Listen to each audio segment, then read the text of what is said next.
Book of Daniel, chapter 6.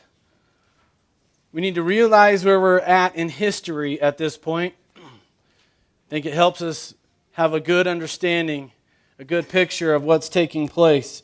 This will be a story that should be very familiar to all of us, the story of the lion's den. At this point, Israel is a non-existing nation. They have been wiped out by the Babylonians. Nebuchadnezzar and the Babylonian army came in and wiped them out and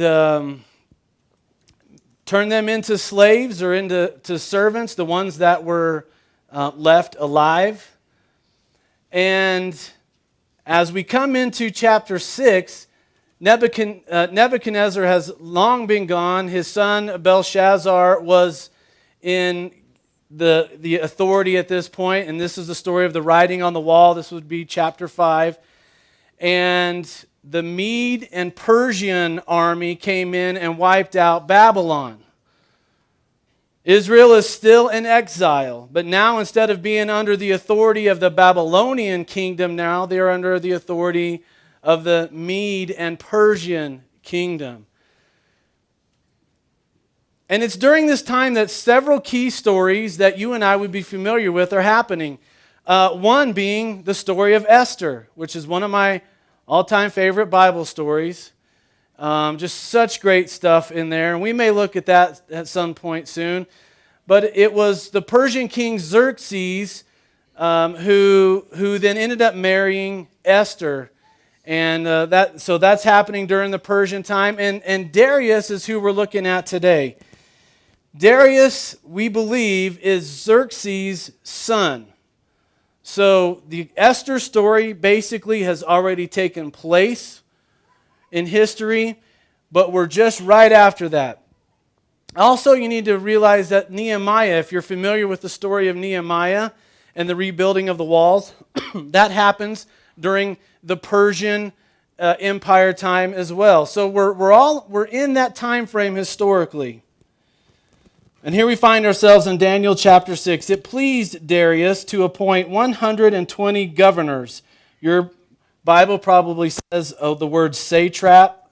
We don't use that word. We don't understand what that is. I'm just going to use the word governor because we get that, right?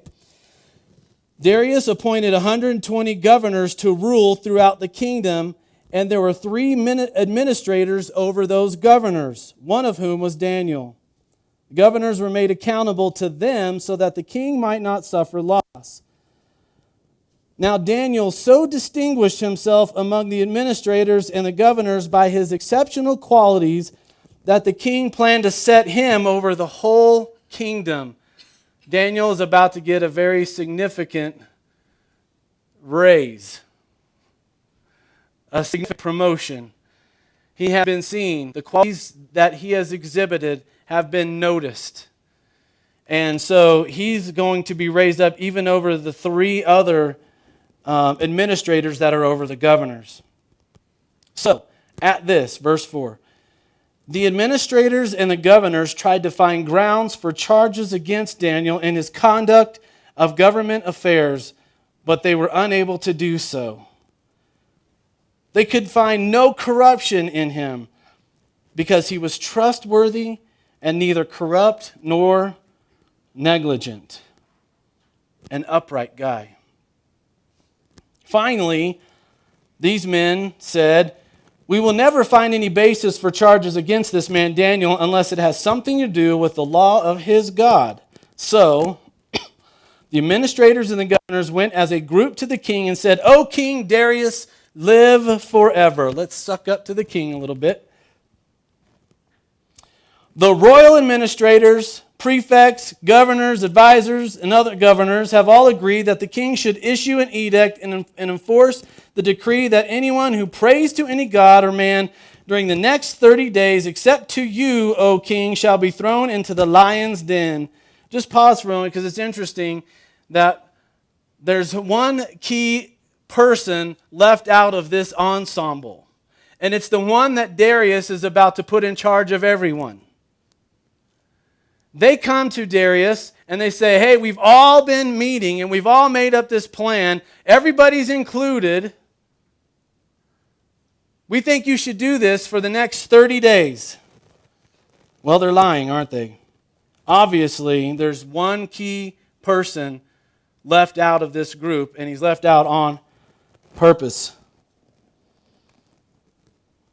We believe that if anyone prays to any god or man during the next 30 days except to you, O king, he or she should be thrown into the lion's den. Now, O king, issue the decree and put it in writing so that it cannot be altered, in accordance with the laws of the Medes and Persians, which cannot be repealed. So King Darius put the decree in writing. Now, when Daniel learned that the decree had been published, he went home to his upstairs room where the windows opened towards Jerusalem.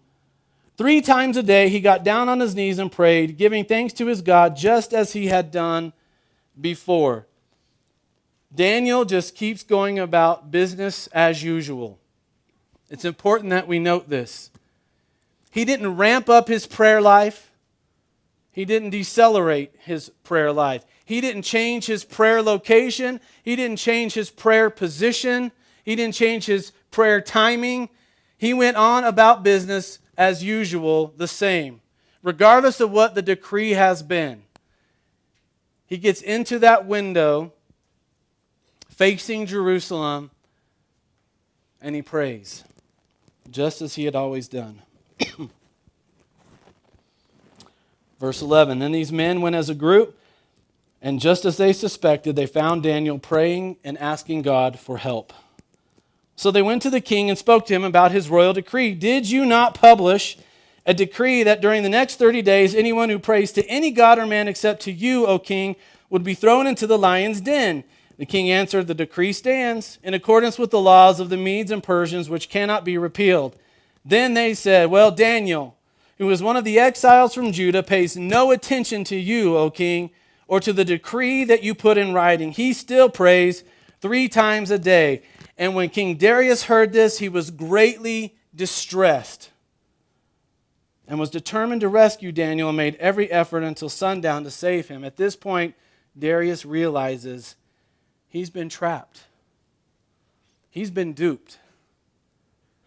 And the one that's going to suffer is the guy that he was about to put in charge of everything, the one that he has seen high quality, high character, high integrity in, the one that he wants to put over everybody else, suddenly is going to be thrown into a lion's den because of a decree that he put into place, trapped by those that were under him. Distressed. He was distressed at himself.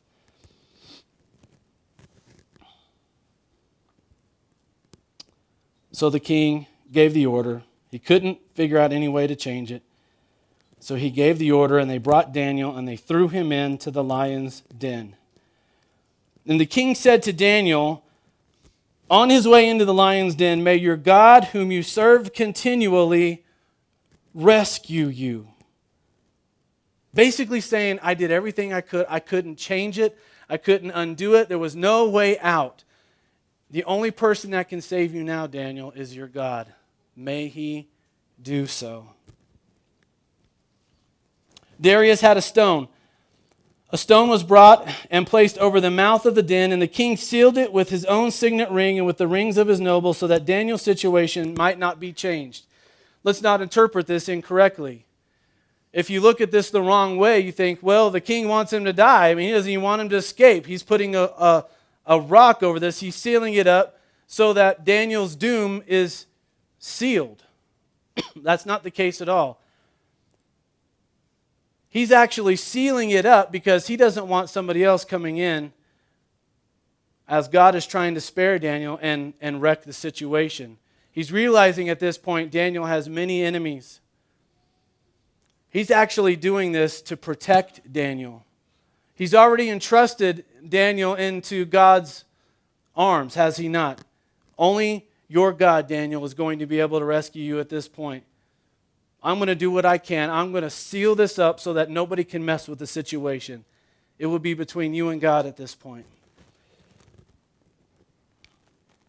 Then the king returned to his palace and spent the night without eating and without any entertainment being brought to him. He could not sleep. That's how distressed he was over this situation. At the first light of dawn, the king got up and hurried to the lion's den. When he came near the den, he called to Daniel in an anguished voice, "Daniel, servant of the living God, has your God, whom you serve continually, been able to rescue you from the lions?" And Daniel answered, "O king, live forever. My God sent his angel, and he shut the mouths of the lions. They have not hurt me, because I was found innocent in his sight, nor have I done any wrong before you, O king." Wow, okay, that got nothing. I'm going to read that again because maybe you didn't hear what I just read. So Daniel is in a den of lions. My God sent his angel, and he shut the mouths of the lions. They haven't hurt me because I was found innocent in his sight, nor have I done any wrong before you, O king. Okay, yeah. This really should be our response. I've realized that we have been looking at this story since we were kids. It's one of the kids' favorite story to look at. But let's look at this with fresh eyes. A human being was thrown into a den of lions. What should happen? Lunchtime, breakfast, dinner, whatever time of day it is, it's feeding time. Feeding frenzy time.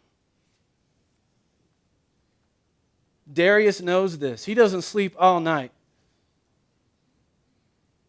Do you really think that Darius is expecting Daniel to respond when he calls out for him? Surely not. But then at the same time, he has some sort of faith in this God of Daniel's. He has watched Daniel. He has experienced Daniel's work. He has seen his righteousness, his uprightness, his integrity. He has seen his leadership ability. There's something about Daniel that stands out.